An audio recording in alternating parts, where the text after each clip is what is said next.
नमस्कार दोस्तों, मैं आपकी दोस्त वंदना। आज मैं आपके लिए लेकर आई हूँ फणीश्वर नाथ रेणु की रचना लाल पान की बेगम। तो चलिए सुनते हैं लाल पान की बेगम। क्यों बिरजू की माँ नाच देखने नहीं जाएगी क्या? बिरजू की माँ शकरकंद उबाल कर बैठी मन ही मन कोड़ रही थी अपने आंगन में। 7 साल का लड़का बिरजू शकरकंद के बदले तमाचे खाकर आंगन में लोट पोट कर सारी देह में मिट्टी मल रहा था।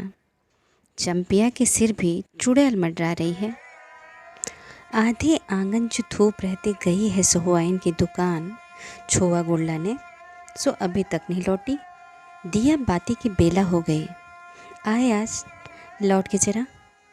बागड़ बकरे की देह में कुकुर माछी लगी थी, इसलिए बेचारा बागड़ रह रहकर कूद फांद रहा था। बिरजू की माँ बागड़ पर मन का गुस्सा उतारने का बहाना ढूंढकर निकाल चुकी थी। पिछवाड़े की मिर्च की फूली गाछ बागड़ के सिवा और किसने कलेवा किया होगा?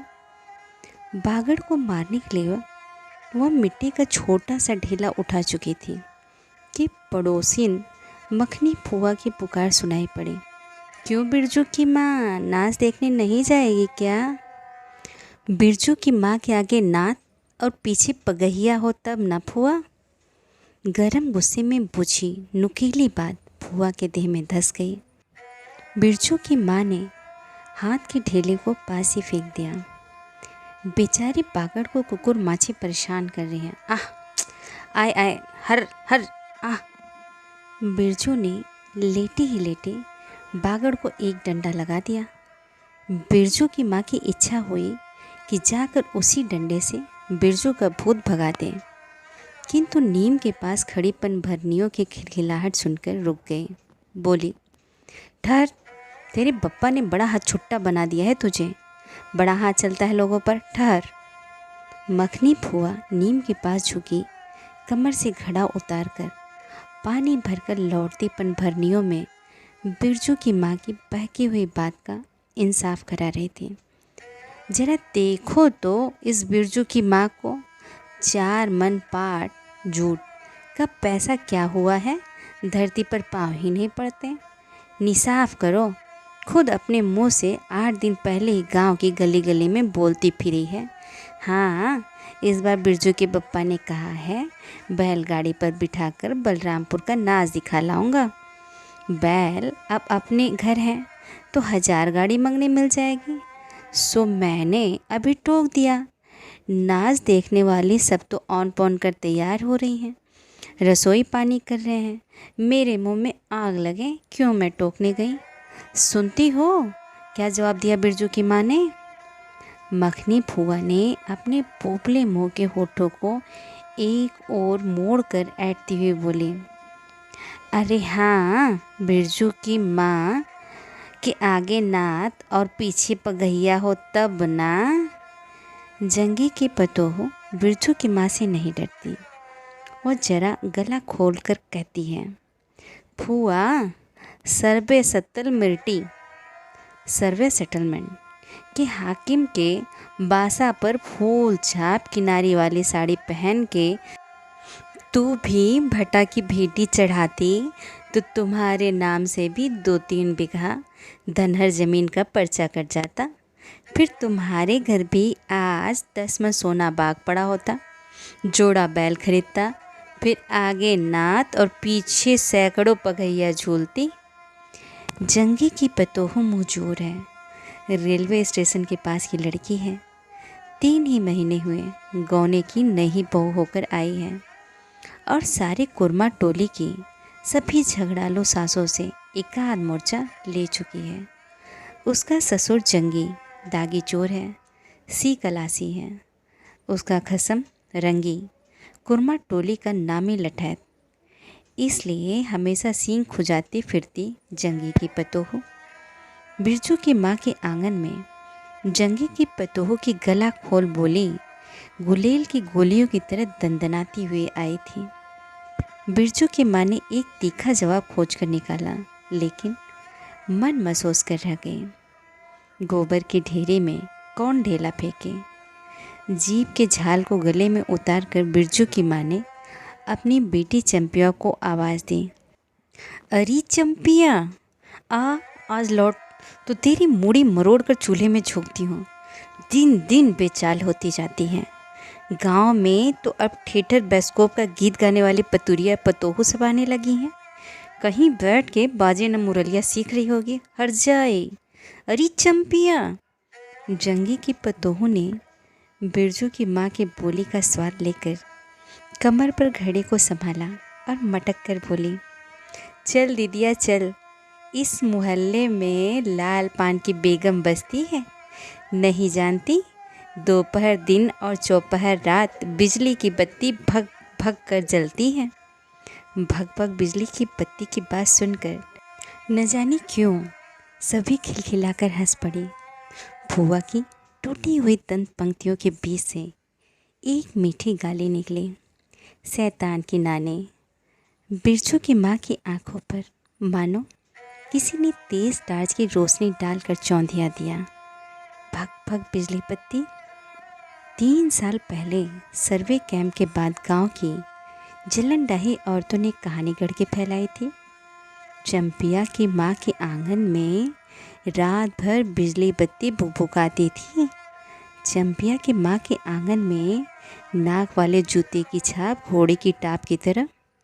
जलो जलो और जलो। चंपिया की माँ के आंगन में चांदी जैसे पाट सूखते देखकर जलने वाली सब औरतें खलिहान पर सुनोली धान के बोझों को देखकर बैगन का भुर्ता हो जाएंगी। मिट्टी के बर्तन से टपकते हुए छोवा गुड़ को अंगुलियों से चाटती हुई चंपिया आई और माँ के तमाचे खाकर चीख पड़ी, मुझे क्यों मारती है? सहुआइन जल्दी से सौदा नहीं देती है। सहुआइन जल्दी से सौदा नहीं देती कि नानी, एक सहुआइन की दुकान पर मोती झरते हैं जो जड़ गाड़ कर बैठी हुई थी। बोल। गले पर लात देकर कल्ला तोड़ दूंगी हरजाई, जो फिर कभी बाजे ने मुरलिया गाते सुना। चाल सीखने जाती है ट्यूशन की छोकरियों से। बिरजू की माँ ने चुप होकर अपनी आवाज़ अंदाजी कि उसकी बात जंगी के झोपड़े तक साफ साफ पहुँच गई होगी। बिरजू बीती हुई बातों को भूलकर उठ खड़ा हुआ था और धूल झाड़ते हुए बर्तन से टपकते गुड़ को ललचाई निगाह से देखने लगा था। दीदी के साथ वह भी दुकान जाता तो दीदी उसे भी गुड़ चटाती जरूर। वह शकरकंद के लोभ में रहा और मांगने पर माने शकरकंद के बदले ए मैया एक उंगली गुड़ दे दे। बिरजू ने तलहथी फैलाई। दे न मैया एक रत्ती भर। एक रत्ती क्यों? उठा के बर्तन को फेंक आती हूँ पिछवाड़े में, जाके चाटना। नहीं बनेगी मीठी रोटी। मीठी रोटी खाने का मुंह होता है। बिरजू की माँ ने उबले शकरकंद का सूप रोती हुई चंपिया के सामने रखते हुए कहा, बैठ के छिलके उतार, नहीं तो अभी। 10 साल की चंपिया जानती हैं शकरकंद छिलते समय कम से कम 12 बार माँ उसके बाल पकड़कर झकझोरेगी, छोटी छोटी खोट निकालकर गालियाँ देंगे। पाँव फैला के क्यों बैठी है इस तरह बेलज्जी? चंपिया माँ के गुस्से को जानती है। बिरजू ने इस मौके पर थोड़ी सी खुशामद करके देखा। मैया मैं भी बैठकर शकरकंद छीलूं? नहीं, माँ ने झिड़की दी। एक शकरकंद छीलेगा और 3 पेट में। जाके सिद्धू की बहू से कहो 1 घंटे के लिए कढ़ाई मांग कर ले गई तो फिर लौटाने का नाम नहीं। जा जल्दी।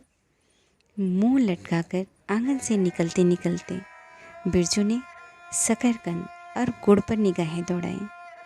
चंपिया ने अपने झबरे केस की ओट से माँ की ओर देखा और नज़र बचा के चुपके से बिरजू की ओर एक शकरकंद फेंक दिया। बिरजू भागा। सूरज भगवान डूब गए, दिया बत्ती की बेला हो गई। अभी तक गाड़ी। चंपिया बीच में ही बोल उठी, कोयरी टोले में किसी ने गाड़ी नहीं दी मैया। बप्पा बोले माँ से कहना सब ठीक ठाक करके तैयार रहे। मलदहिया टोली के मियाँ जान की गाड़ी लाने जा रहा हूँ। सुनते ही बिरजू की माँ का चेहरा उतर गया। छाते की कमानी उतर गई घोड़े से अचानक।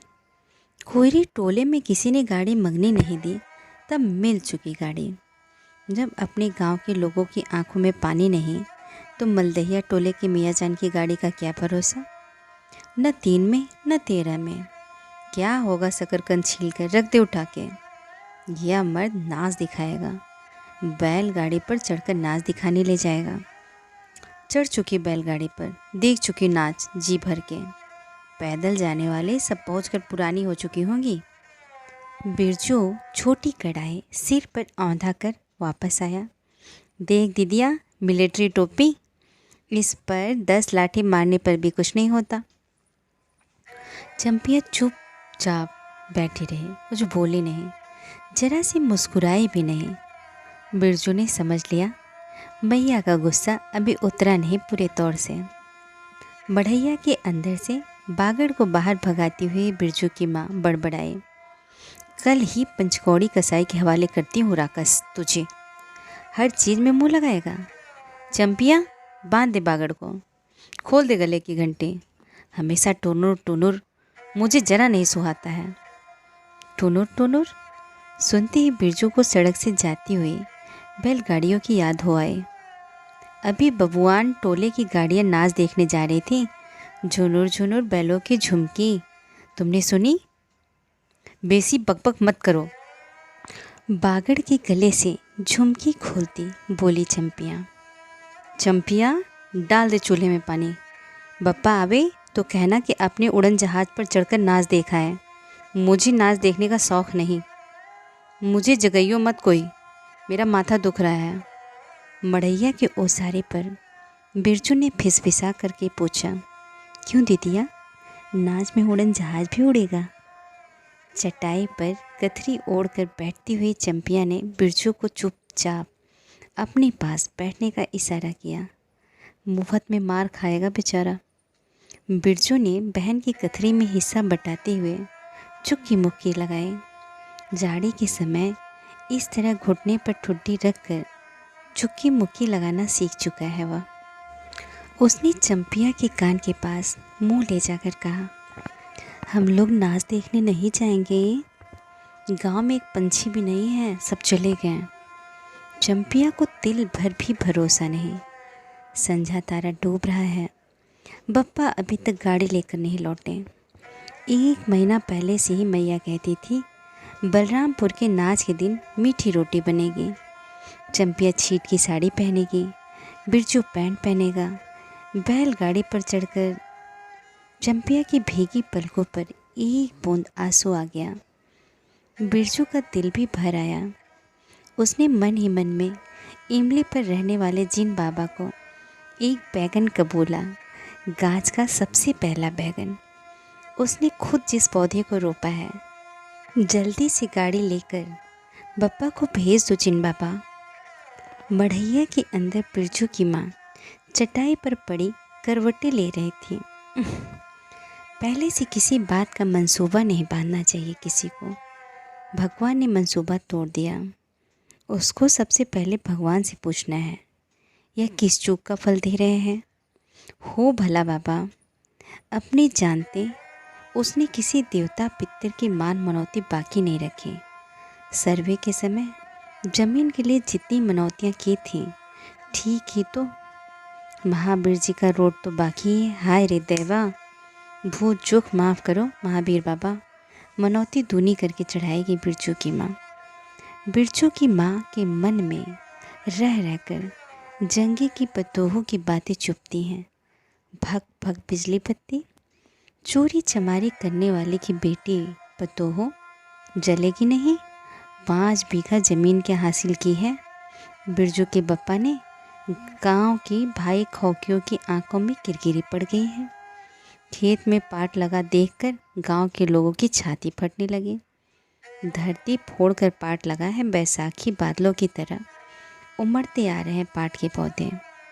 तो अलान तो फलान, इतनी आँखों की धार भला फसल से है। जहाँ 15 मन पाट होना चाहिए, सिर्फ 10 मन पाट कांटा पर तौल के ओजन हुआ भगत के यहाँ। इसमें जलने की क्या बात है भला? बिरजू के बप्पा ने तो पहले ही कुरमा टोले के एक एक आदमी को समझा के कहा, जिंदगी भर मजदूरी करते रह जाओगे, सर्वे का समय हो रहा है, लाठी कड़ी करो तो 2-4 बीघे ज़मीन हासिल कर सकते हो। सो गांव की किसी पुतखौकी का भतार सर्वे के समय बाबू साहब के खिलाफ खांसा भी नहीं। बिरजू के बप्पा को कम सहना पड़ा है। बाबू साहब गुस्से से सर्कस नाच के बाघ की तरह उमड़ते रह गए। उनका बड़ा बेटा घर में आग लगाने की धमकी देकर गया। आखिर बाबू साहब ने अपने सबसे छोटे लड़के को भेजा। बिरजू की माँ को मौसी कह के पुकारा।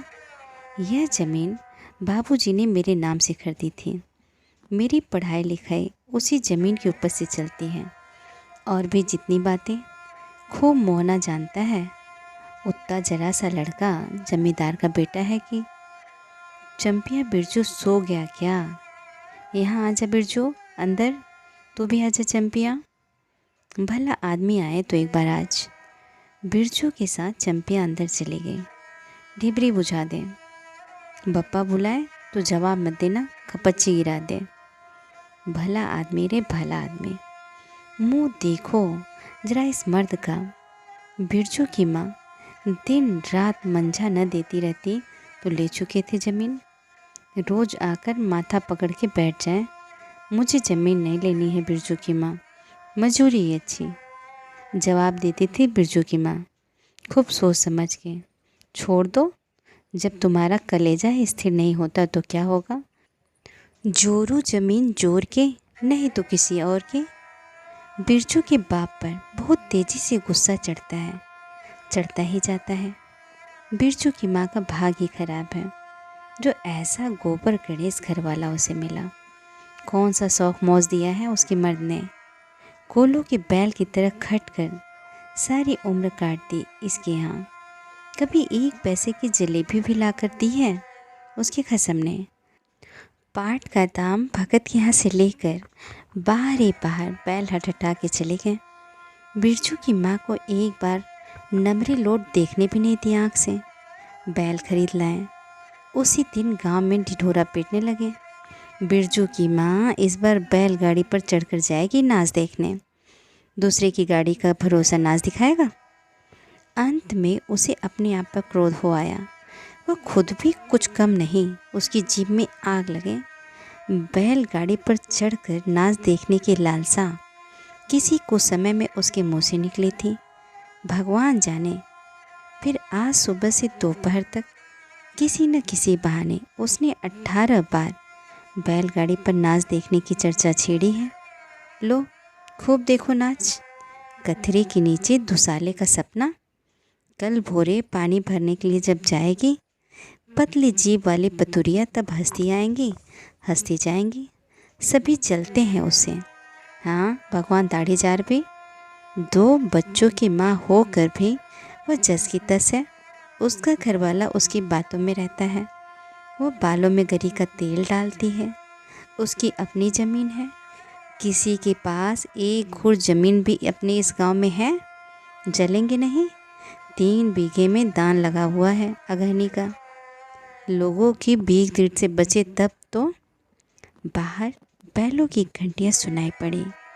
तीनों सतर्क हो गए, उत्कर्ण होकर सुनते रहे। अपनी ही बैलों की घंटी है, क्यों रे चंपिया? चंपिया और बिरजू ने प्राय एक ही साथ कहा, चुप।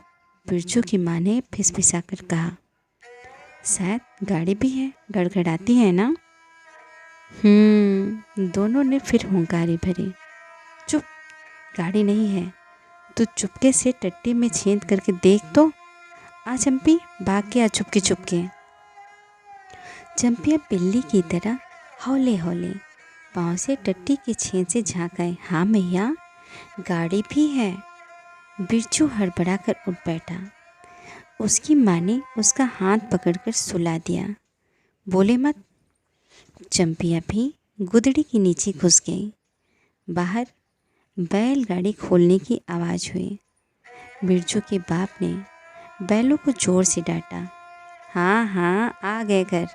घर आने के लिए छाती फटी जाती थी। बिरजू की माँ ताड़ गई। जरूर मलदहिया टोले में गाजी की चीलम चढ़ रही थी। आवाज़ तो बड़ी खनखनाती हुई निकल रही है। चंपिया, बाहर से पुकार कर कहा उसके बाप ने। बैलों को घास दे दे चंपिया। अंदर से कोई जवाब नहीं आया। चंपिया के बाप ने आंगन में आकर देखा तो न रोशनी, न चिराग, न चूल्हे में आग। बात क्या है?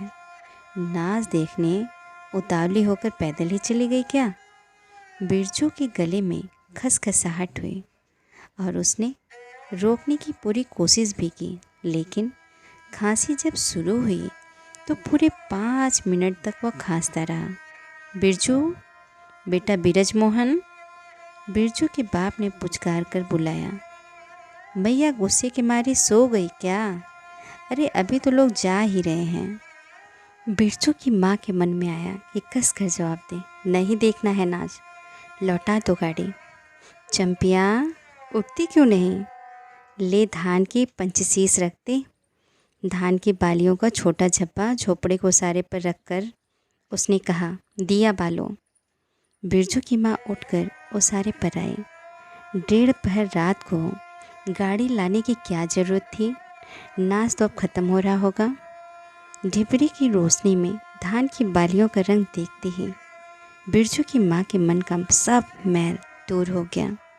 धानी रंग उसकी आंखों से उतरकर रोम रोम में घुल गया। नाच अभी शुरू भी नहीं हुआ होगा। अभी अभी बलमपुर के बाबू की संपनी गाड़ी मोहनपुर होटल बंगला से हाकिम साहब को लाने गई है। इस साल का आखिरी नाच है। पंचशीश टट्टी में खोज दे। अपने खेत का है। अपने खेत का? हुलसती हुई बिरजू की माँ ने पूछा। पक गए धान? नहीं, 10 दिन में अगहन चढ़ते चढ़ते लाल होकर झुक जाएंगी सारे खेत की बालियाँ। मलदहिया टोली पर जा रहा था। अपने खेत में धान देकर आंखें जुड़ा गए। सच कहता हूँ, पंचशीश तोड़ते समय उंगलियां काँप रही थी मेरी। बिरजू ने धान के एक बाले से एक धान लेकर मुंह में डाल लिया और उसकी माँ ने हल्की डांट दी। कैसा लुक्कड़ है तू रे? इन दुश्मनों के मारे कोई नेम धर्म बचे? क्या हुआ, डांटती क्यों है? नवान्न के पहले ही नया धान जुठा दिया, देखते नहीं? अरे इन लोगों का सब कुछ माफ है। चिरई चुरुमुन है यह।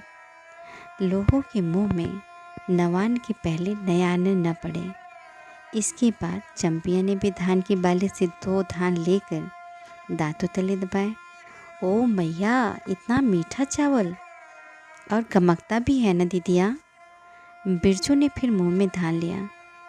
रोटी पोटी तैयार कर चुकी क्या? बिरजू के बाप ने मुस्कुरा कर पूछा।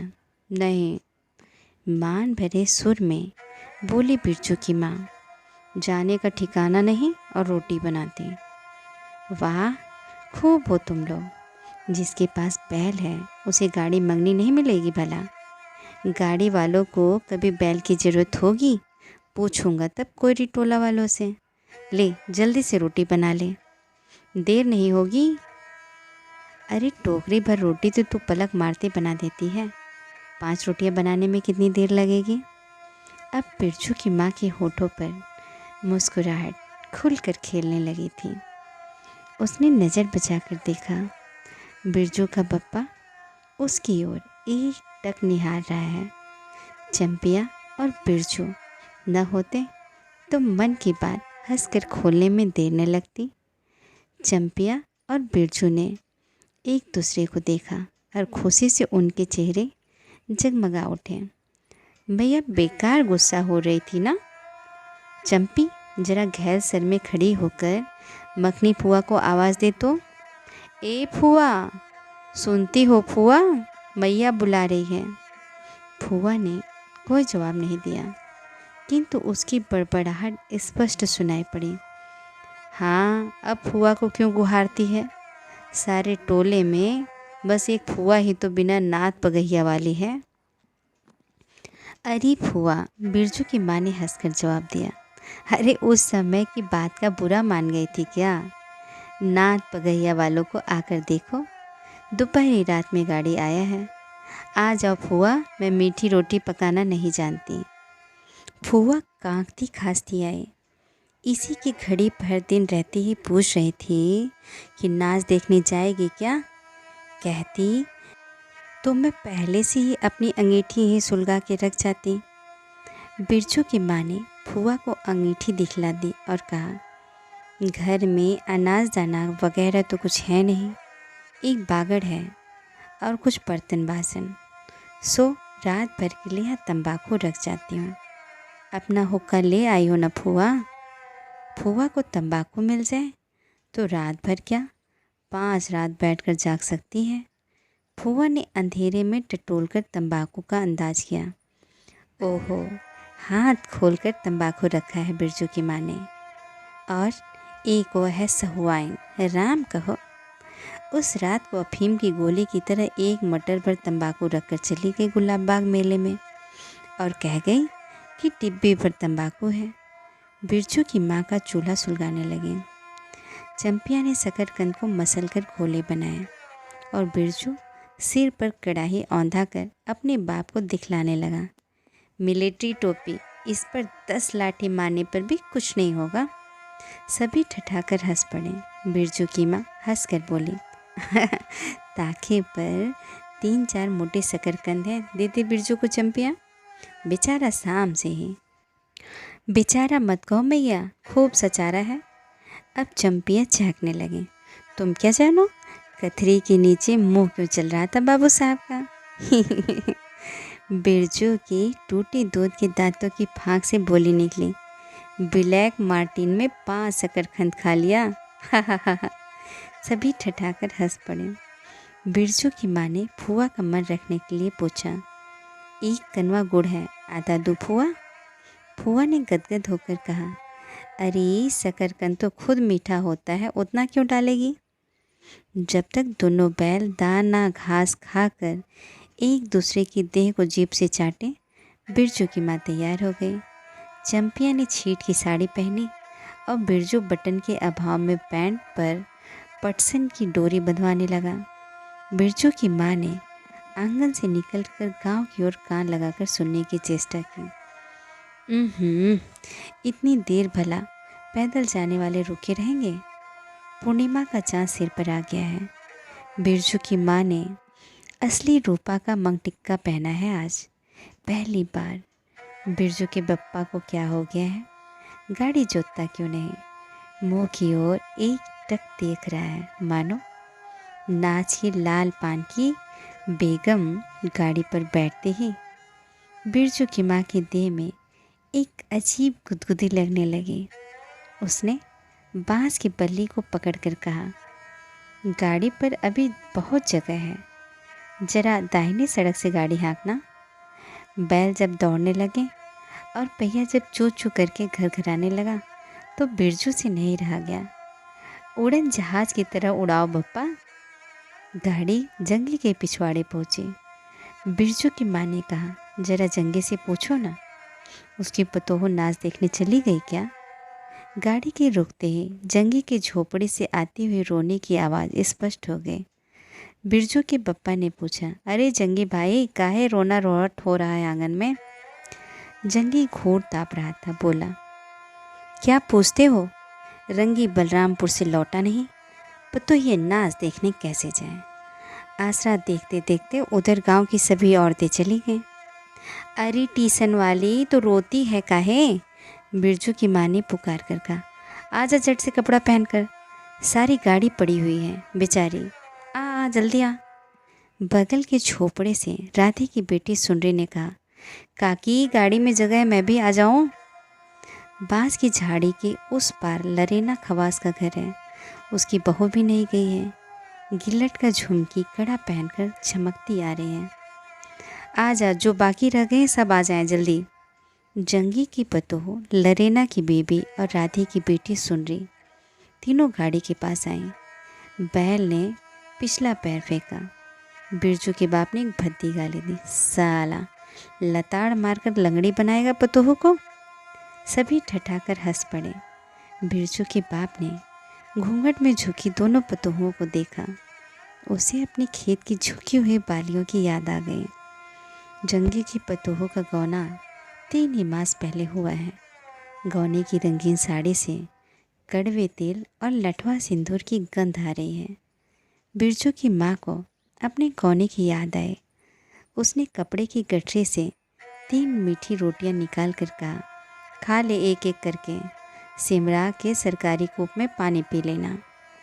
गाड़ी गांव से बाहर होकर धान के खेतों के बगल से जाने लगी।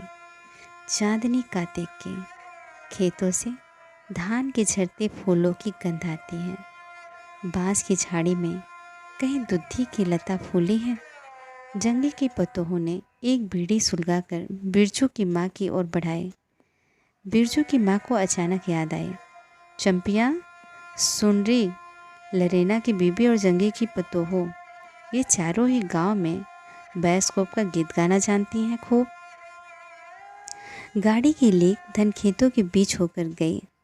चारों ओर गौने की साड़ी की खसखसाहट जैसी आवाज़ होती है। बिरजू की माँ के माथे के मांग टिक्के पर चांदनी छिटकती है। अच्छा, अब एक बैस्कोप का गीत गा दो चंपिया। अरे डरती काहे, जहाँ भूल जाओगी बगल में मास्टरनी बैठी ही है। दोनों पतोहों ने तो नहीं, किंतु चंपिया और सुनरी ने खखार कर गला साफ किया। बिरजू के बाप ने बैलों को ललकारा, चल भैया और ज़रा ज़ोर से गा रे चंपिया, नहीं तो बैलों को धीरे धीरे चलने को कहूँगा। जंगी की पतोहों ने चंपिया के कान के पास घूंघट ले जाकर कुछ कहा और चंपिया ने धीरे से शुरू किया, चंदा की चांदनी। बिरजू को गोद में लेकर बैठी उसकी माँ की इच्छा हुई कि वह भी साथ साथ गीत गाए। बिरजू की माँ ने जंगी की पतोह को देखा, धीरे धीरे गुनगुना रही है वह भी। कितनी प्यारी पतोह है। गौने की साड़ी से एक खास किस्म की गंध निकलती है। ठीक ही तो कहा है उसने। बिरजू की माँ बेगम है, लाल पान की बेगम। यह तो कोई बुरी बात नहीं। हाँ, वह सचमुच लाल पान की बेगम है। बिरजू की माँ ने अपनी नाक पर दोनों आँखों को केंद्रित करने की चेष्टा करके अपने रूप की झांकी ली। लाला साड़ी के झिलमिल किनारे, मांग टिक्का पर चांद। बिरजू की माँ के मन में अब और कोई लालसा नहीं, उसे नींद आ रही है।